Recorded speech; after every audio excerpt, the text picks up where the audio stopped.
Coach Fran, he said, what played a big part in you winning the starting quarterback job was your leadership. So in a game like this with so much adversity, what was your message to the guys and how did they receive that as well? Yeah, the biggest thing is keep fighting. The culture we have here at Syracuse, we've gone through a lot of adversity as individuals. Collectively, when we come together, I believe we have the strongest culture in the country. When things get tough, we just get closer and come together. I have one for Derek, one for Steve. Derek, just looking back at this game, knowing that tackling was obviously an issue, what do you take away from kind of that first knee-jerk reaction, knowing that you're going to be back at home and you got another one coming up after playing a team like Tennessee? Yeah, I think it's just a big opportunity for us. Obviously, we can't dote on this for too long, but we have to learn from it. We got to watch the film and see what we need to fix. We didn't tackle well enough today. There were a couple plays that we left out there because we missed tackles and we didn't storm to the ball. So we're going to fix that this week and be ready to go next week for UConn. Go back to back on the left here. Steve, first off, congrats on your first start for the Orange. Obviously not the outcome you were hoping for today, but what were your key takeaways from the game and what you're looking forward to improve on for the rest of the season? Yeah, I believe we have a great football team, a great culture. Just looking forward to next week and getting to work tomorrow. Thank you. We'll stay right there. Thank you. For Steve, what was this the identity you envisioned for the offense when you talked about playing tough physical football? Yeah, I have a lot of confidence in my guys up front. They played their absolute butts off today. Running backs, receivers blocking, O-line, they played their butts off today, so I'm proud of them. We'll go to Chris right here in the second row, and then back up on the TV platform, Mario. Derek, in terms of the tackling, how much is it just, facing bigger, stronger guys, and how much of it is stuff that you guys feel like you can control? That's part of it, but honestly, tackling, we're going to miss tackles. That's just the nature of the game. They have people that got recruited to play ball there too, who make people miss tackles, but it's more just about the effort to the ball. If you miss a tackle, someone else should be right there ready to clean it up. And just missing tackles with leverage is something we talk about a lot, so making sure you send it back to your help. So sort of missing tackle on the right side of the body instead of the other side. Yeah. And then Steve, Fran talked a little bit about sort of the looks they gave and how they disguised things on defense. Was there anything that sort of surprised you in terms of like how they, attacked your O-line? I think they're a well-coached defense. They play extremely hard, do a great job in coverage. Hats off to them. They're a great football team.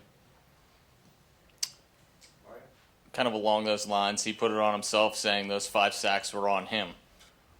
Was it the front four of Tennessee that was causing problems, or how did you see it? Once things got rolling, things seemed to get rolling for you guys. Sacks are on us as an offense, but first and foremost, they're on me as the quarterback. I got to do a better job getting the ball out of my hands, making sure I avoid those negative plays. Or Javon, right here, right there.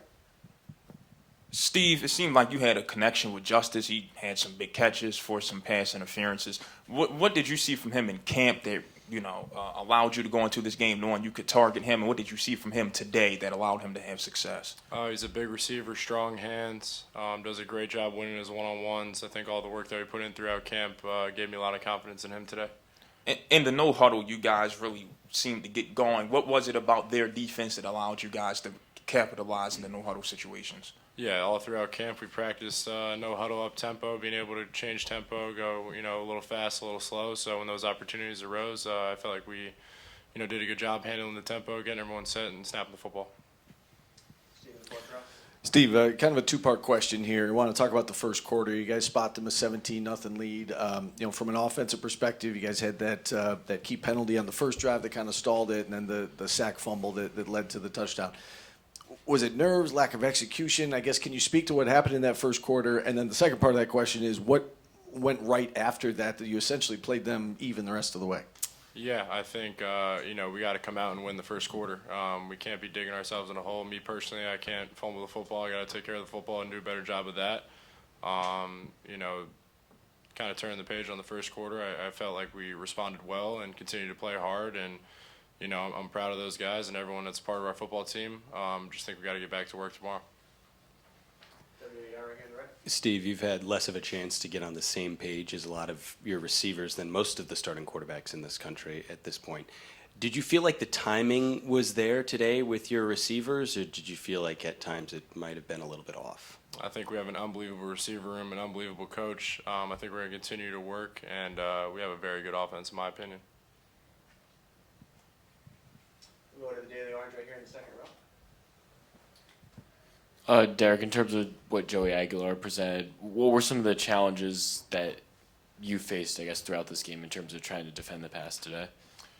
Yeah, I mean, I think we focused a lot this week on being able to get home and get lined up. Obviously, they wanted to go tempo.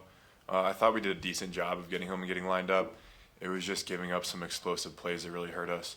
We were able to get some stops on first and second down, and then we kept giving it up on third down, or we'd get it a stop on first down. They hit a big play on second down. So being consistent, I think, is the biggest thing we have to work on moving forward. How hard is the tempo to deal with in terms of when they connected? It seemed like they were getting right to the line. So just how hard was the tempo to deal with for you guys? I wouldn't say it's extremely hard. I think the way we practice helps us to handle that. The way we train in the whole summer, we're in good shape and good condition. So honestly, the tempo of the game felt slower than most of our practices. Steve, in the first half on that big fourth down conversion where you hit Jonte, just what were you seeing on that play and what allowed you to hit Jonte downfield there? We practiced a lot of those plays, got a lot of great looks from the scout team over the week, and was able to just make a play happen. I know it might not be one of your favorite plays, but when did you learn how to pooch punt? I've been doing that since I was in early high school. Like that. We'll go last two. We'll start with Dan in the front and then go over to Brad here on the end. Steve, to have a head coach that believes in you on 4th and 10, just to speak to that, Fran wanting to get something going, wanting to have something there in the first half, just what it means to you to have a coach that really has already thought with you being in your first game here at Syracuse that you can handle something like that. Yeah, I mean, and for the rest of my life, I'll always be thankful to Coach Fran for allowing me to have an opportunity to come play quarterback at Syracuse. Just being able to put in the work throughout camp, I'm glad that I give him the confidence in me and our offense to be able to go and do that. And, Coach Nixon just making a good call and just allowing us to go execute. Derek, you've been a veteran of this program. Talk about now this first loss of the season, regrouping. We hear the old coach adage about team improvement from the first week to the second week. Coach Fran was saying after the game how important it is for everybody to stay together. Talk about now you as a leader on defense. Where does the team go? What happens this week as you re-huddle back for the home opener? Yeah, I mean, I don't think it's too different than any other week. We're going to have to look at the film and fix the mistakes that we made. But we know we have another opportunity going into this week too. And it's a huge opportunity for us to kind of get headed on the right track and get this thing rolling. We know what we can do, and I think we showed signs of that today. But obviously there were too many mistakes that we're going to have to clean up moving forward. All right, thank you guys. Hi, detailed, accountable, relentless, and tough is your team's philosophy. How was that incorporated in the half for you guys to come out in the second with more cohesion and balance? I mean, just really going back to the basis of everything that we was taught. Just playing your game for real. Like, got to be detailed. One, you got to hold yourself accountable, too. And for us playing against a great team like Tennessee, you got to be relentless and tough. So I feel like come back out in the second half, of course we fell a little short, but we showed that. Fran just got out of here saying he needs to give you the rock more. Hearing a coach say that and taking off a game like this, what do you think about that? I mean, of course, I whatever opportunity that they give me, I'm going to, make the most of it. But I feel like I played my role, so as my other teammates did. The receivers, tight ends, they did a great job with what they did today. Still a couple mistakes to clean up, little mental errors that Tennessee capitalized off of. But I feel like we all did great today. Yes, and now, as one of the primary options of this team, to have that first game under your belt where there are certain situations where Will can be put into, how does that help in terms of, you having enough energy down the stretch and still wanting more? And what has that been like in the running back room working together with Will? It's great. Like I said before, I did an interview a couple days ago.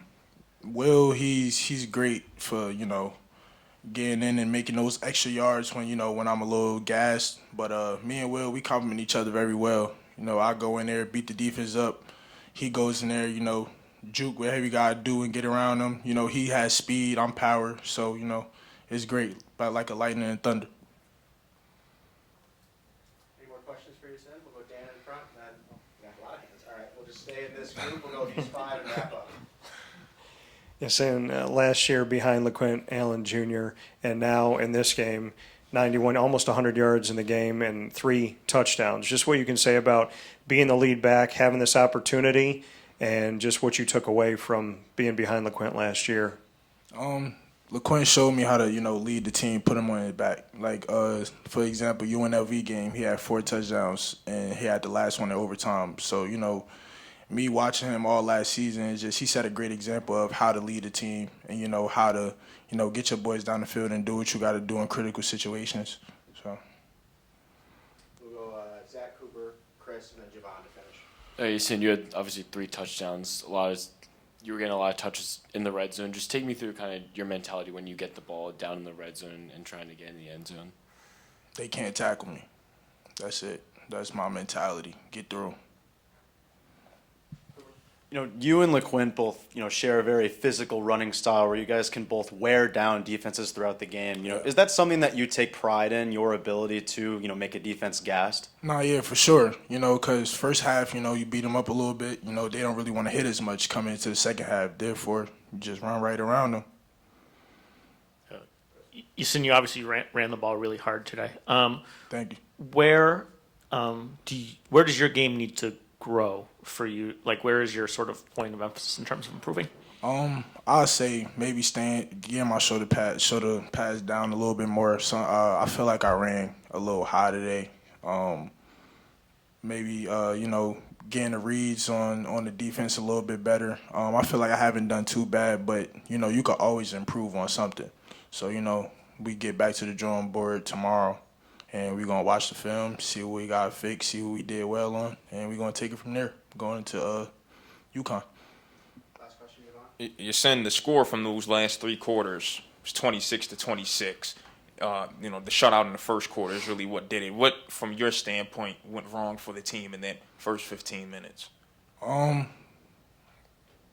be honest, man, it went so fast. It's just little mistakes that we was making, mental errors. Like I said, they capitalized off of all our mental errors. You know, we gotta fix that. We gotta, you know, take the mental errors down just a little bit more, and you know, maybe we'll be more successful in the game. Did that come down to blocking assignments, or what was it specifically that you felt? Blocking assignments is really communicating with each other. I feel like it was pretty loud in there, so we didn't communicate with each other as much as we were supposed to. Because, you know, you can't play this football game without the communication part. So that played a big role in it. All right, thank you. Thank you, Sin. Thank you.